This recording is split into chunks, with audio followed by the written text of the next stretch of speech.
name is Anthony Israel Davis. I'm from Portland, Oregon, which is on the west coast. I know that most of you probably don't know where Portland is because you all come from here, but it's from the west coast, and this is my first CF.Objective, so I'm kind of insane to even be here amongst like these great people who, like the giants of cold fusion. But I'm talking about blessing, a different kind of framework. We talk about frameworks all day. Mine's called blessing, not FW1 or Cold Spring. But what I also want to talk about is cursing, which is not foul language or saying bad things. What cursing is basically a negative way of thinking or talking about other people. And why is that our default framework? Well, it's kind of one that we're grown up with. We just talked about mocking. Okay, that's kind of what we're used to, mocking. We have new words for that: snark, sarcasm in the literary world. Those are destructive and combative ways that we talk about other people and think about other people. And it happens all the time. But there's a problem with it. Obviously, we don't want to do that. But the main problem is that really comes from this lizard part of our brain, the amygdala, the limbic system. And this part of our brain is really important. It keeps us alive when we're being chased by lions. But most of the time, we're not being chased by lions, so we don't want to activate that. It's really good as a threat receptor. You know, when you get threats to it, it really helps us to kick ass or haul ass, but it doesn't do anything else. On the other hand, blessing, the framework that I'm going to talk about, is constructive. It's relational. It's a way of talking about, to, and thinking about people that is positive. It is relational. It's a way that we talk about people that comes from the big part of our brain, the 2-pound part of our brain. That amygdala, it's 2 ounces. The cortex is 2 pounds of our brain. This is where we really want to be. It's the higher reasoning part of our brain. It's the logical part of our brain. It's the creative part of our brain. That little thing doesn't do anything creative. It just pumps out hormones and makes our heart go faster, like mine's going right now. So, in order to actually really lay this out, I brought along 2 people. I've got Jane. She's a web developer. She's like us, right? She's doing this hard stuff every day, all the time, in and out. The guy next to her, that's Joe. He's the non-technical guy from the non-technical department, and that's what he thinks about what we do, right? It's only a web page, and the reason he thinks that is because we're trapeze artists, right? We make it look easy. And not only are we trapeze artists, but we've got Scotty complexes, so we make it look easy, and we do it in a record amount of time. And so he just comes down and asks us crazy things to do. Well, that stresses us out. We get offensive, we get defensive, and, you know, this is what we usually think, right? Joe, you're a moron. Unfortunately, that's coming from a perceived threat, right? We're being defensive or being offensive, right? We're getting into that lizard part of our brain. So Jane is there. She's living La Vida Lizard. She's like, I don't want to talk to you. Get out of my face, right? Unfortunately, when we're sending those perceived threat signals into that amygdala, when we're thinking about people in a negative way, we're not really engaging them with that higher part of our brain.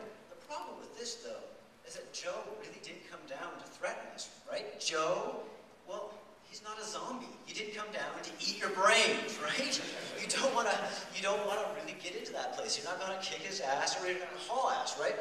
So you don't want to pick up that baseball bat. Now, if Joe is a zombie, then definitely, by all means, get there and pick up the bat, bash him in the head, and get out of there.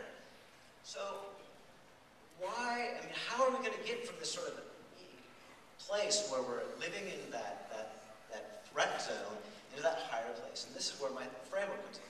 We begin to think about Joe not as a zombie, but as a person, and we're going to basically talk to him, think about him in a way that I call blessing. Now, what is this? It's a framework. I call it a framework, so I've got a scaffold. My personal scaffold happens to come from Psalm 20, which says, may God send you help, give you the desire of your heart, make all your plans succeed. This to me is like, yes, thank you, I'd like a piece of that pie. If I could get one of my plans to succeed, that'd be awesome. If I got all, my head would explode. So I definitely want this, and why wouldn't I want that for somebody else? So if we reran that scenario, right, Joe comes down. He's asking the same thing. He's not changed. Joe hasn't changed, but Jane's been listening to me banging on about this whole blessing thing. You know, we need to think about Joe in a positive way. We need to talk to him in a way that is relational and non-combative. So she tries it, right? Okay, Jane, God bless Joe, right? She does it. And so now she's trying to engage. And that's, you know, it's very hard to do this. You'd think it'd be really easy because we've got that 2 pounds of brain to do, but it's really hard to do. It's like, how am I going to come up with something that's actually a blessing for Joe, right? It's really hard because we have to engage that creative it's not the autonomic part that's like threat signal, right, run, hit him in the head. That's easy, right? They're a moron, that's really easy. Coming up with a way to think and talk to this guy who's coming down and asking me really stupid stuff, it's hard. But we have to remember that, you know what, Joe is not the same as Joe's request. This is my kumbaya slides. This is where everybody gets up. We talked about each other really nicely, and so we all sing. Unfortunately, like I said, it doesn't actually ever work out like this. That's the goal. But if you listen to Peter's talk, right, there's like my job and then your job and his couple of his talks that he had. So we can't change Joe, right? Joe's going to come down. He's going to ask the same thing, right? I want the impossible, and can I have it tonight?